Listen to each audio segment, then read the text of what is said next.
Hello YouTube, Jonathan800 here. So today I will be showcasing my Iran game that I did for a Hoi 4 Discord challenge.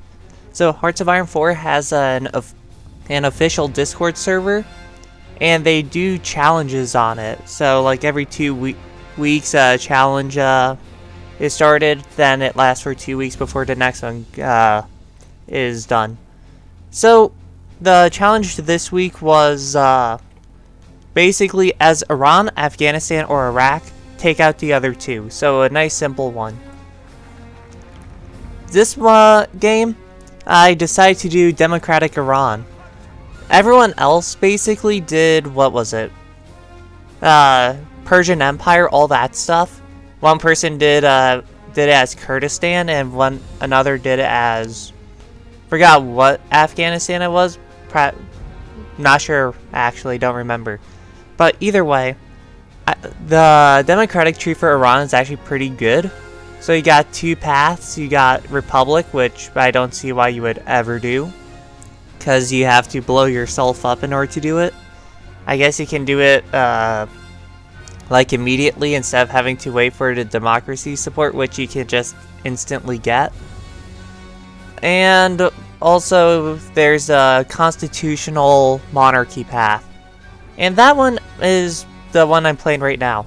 It also allows you to form like the Islamic Republic of Iran, or whatever Iran is called nowadays. So that's also neat. The tree also branches down between anti-imperialist and pro-allied path. And surprise, surprise, I'm playing the pro-allied path. Both paths actually give you war goals on Afghanistan and Iraq, so that's kind of the reason why I want to play this path. So the defense of Belgium and the Netherlands, it doesn't go well. I didn't put any anti-air in my units because I forgot to research that. Oops. Also, convoys are a massive issue early on in my game because I don't have any convoys. So I'm trying to purchase some, so I'm trying to get as many people out as possible, and I don't get all of them out. So yeah, Iran's not having a good time in this game so far, and it's only going to get worse basically. So I am doing the Norwegian campaign because I thought I could defend Norway. Turns out the UK, I think, just wanted Norway to die.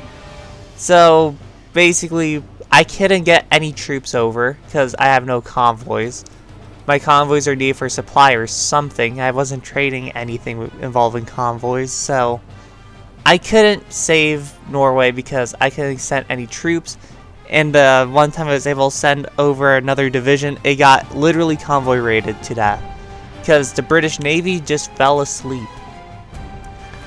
I'm pretty sure the reason why the Royal Navy falls asleep in the North Sea is because there would be no other way for German AI to actually take Norway if that was the case. So that was annoying. Either way, the African campaign goes exceptionally well. Like, this had to be one of the easiest African campaigns I've ever done. And yeah, the Italians are completely routed. They didn't even have anything on Tripoli. They just kaput. So that was actually a nice change of pace for a while. I do decide to do another offensive in Norway, and it actually turns out it goes pretty well for the most part. I do push a little, we get a lot of land back, but eventually, spoiler alert, it would be all for nothing. I'd have to rush out of Norway because the ports were broken in a naval invasion that I can defend against. So I decided to take out the Italians, and the battle for Sicily was hard fought, but we eventually got there in the end. The convoy problem was solved by just, what is it? Yeah, making convoys. Also, international market is stupid in the case that in order to get convoys, you need convoys, because I guess you need to put your boats on boats in order to ship it to you, so that was great. Also, for some unknown reason, every Axis miner really loves Italy. Like, this is the greatest defense of Italy I've ever seen. In order to deal with it, I had to do naval invasions around. Like the troops you see at the tip of the boot of Italy. Yeah, that's nothing in comparison to actually what defended Italy eventually. So either way, at this stage of the Italian campaign, I simply went around the Italians with the naval invasion, and it went perfectly, basically. I'm also trying to help out at the Burma front, making sure India doesn't have a famine, and it worked. Honestly, I'm a little amazed that India will never go through a famine anymore, because I'm pretty sure Japan will never be able to take an Indian state. Like, Burma capitulated briefly. That's why I had to send troops down there. But because no Indian territory was lost, the famine would never proc. So I'm pretty sure at this point India can never go through a famine unless Allied AI really ate rocks. So you just saw the beginnings of the defense of Italy there. It was going to be messy, but I decided to fillets pocket the Germans here a little bit. The French campaign was more mobile, which was nice. Decided to naval invade around because there was just way too many divisions. We weren't going to break that, especially since my unit templates are just 18 widths. Yeah, I never really bothered to invest into good stuff. I also decided to invest in what could be considered to be the third best doctrine, superior firepower. Why did I choose superior firepower over grand battle plan? I felt like it. That's just what I just want to do something different, because I was playing with grand battle plan almost all the time. So the Germans, I was pushing through France, making breakthroughs.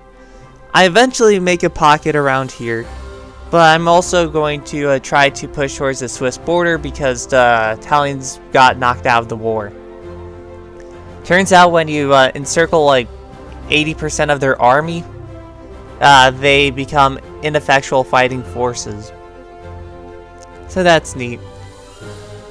So I get down to through the Mountaineer branch. That's all good. Also, random thing, these Discord challenges also usually have a restriction, and in this case it was no paratroopers. But theoretically, I could have researched paratroopers, got the doctrine, and got the bonuses that buff special forces as a whole. So therefore, it would be another plus 10% special forces attack, which would be nice. Also, there's just a complete destruction of the German army. Basically, the Germans just don't have enough troops basically to cover their line anymore. So that was fun. I don't show closing it because it just took a long time for not much. So sorry for the dopamine withdrawals there. But hey, look, there's another pocket. I forgot the name of the actual one in real life that happened near the Rhine.